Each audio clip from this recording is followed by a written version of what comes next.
Hey there, Stampers, and welcome to another Step It Up video.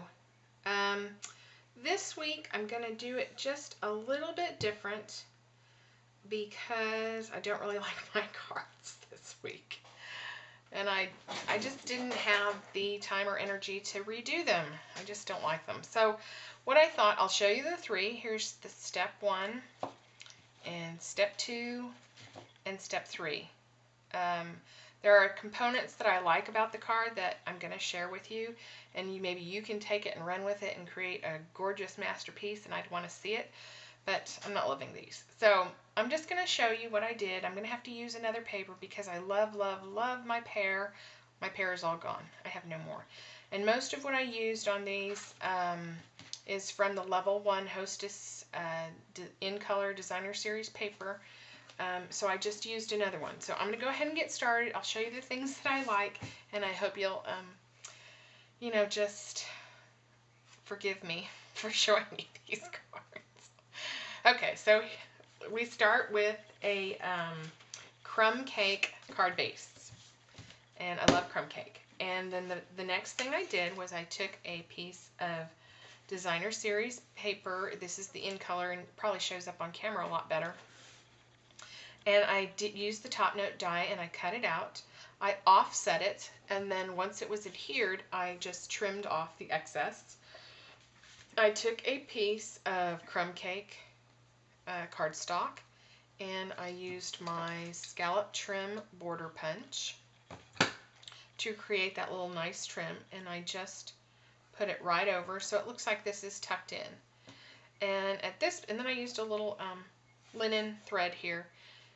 But it would look great if you stamped a sentiment here and then had something else, or I think it's just bigger. I think this gets lost, and I think that's why I'm not loving it. But I think the layout is good, and I think you can do a lot with it. You could add ribbon, but you could do cute sentiment. So there's a lot that you can do, and I hope that you do, and let me know about it because I'd like to see what you do.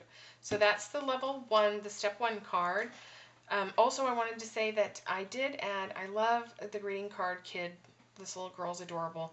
I added just a little bit of two-way glue on her crinoline and the heart and put dazzling diamonds. And I don't know if the camera picks it up, but it's really cute that way. Then on the level 2 card, I stayed with the crumb cake base. I added a piece of Designer Series paper, leaving just a little trim of the crumb showing. I used the crumb top note and left it like that. Then I ran another piece of Designer Series paper through the top note and then trimmed. I know the one thing I love about the top note is this little border. I think it adds so much cute detail. And so you can also trim it off, and that allows you to have a already made mat. And so I did that with this great stripe paper. And this adds a lot of interest too by using this.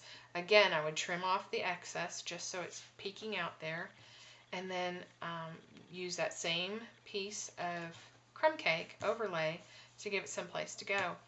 Then ruching, ribbon ruching. I know everybody's doing it, and just in case there's a few of you out there that don't know how to do it,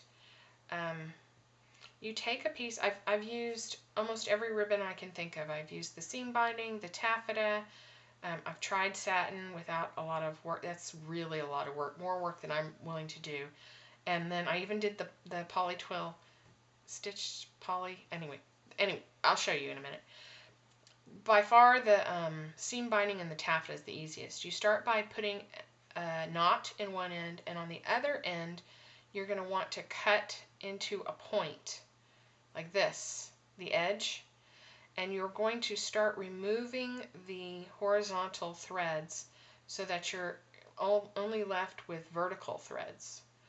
And from that, I usually snip about halfway and take one of those vertical threads, and you just start, I start twisting, but you just start pulling a little bit at a time and working it down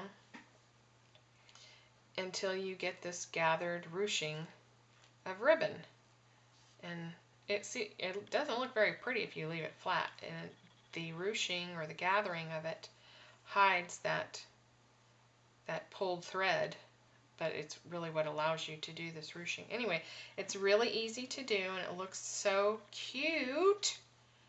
And then I just added a little bow with a glue dot on this one. So that's a little tip. There's lots of little fun tips, but anyway. So the last one, you can see this is the poly stitch ribbon. And when you ruche it, it's a little harder to ruche, but that edging gives it a nice little, almost looks like a frilly ribbon. So it looks cute. But what I want to show you on here, same thing, we do the designer series paper. We start with the top note and crumb cake.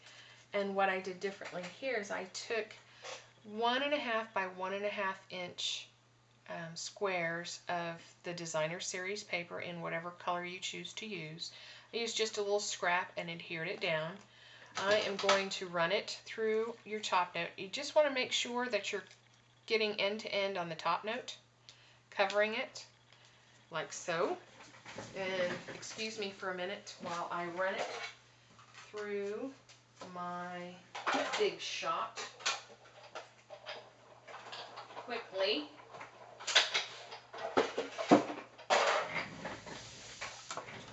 And, oh, I must have moved it. Fiddly-dee. Anyway, you'll get the idea.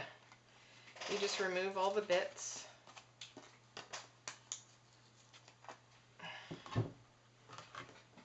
I also used adhesive that stuck. So you want to be a little more careful than I was on here. But anyway, and it really doesn't matter because that's going to be covered up on the bottom. You're going to want to trim off the excess so it will sit perfectly in that crumb cake top note piece that you've already cut. I'll just do a little piece so you can see what I'm talking about. Do you ever have days like that when you make cards that you spend a lot of time on and think, ooh, these are going to be great? And then you just go, huh, not really what I envisioned, not what I had planned. Well, that was the day that I spent the hours making these.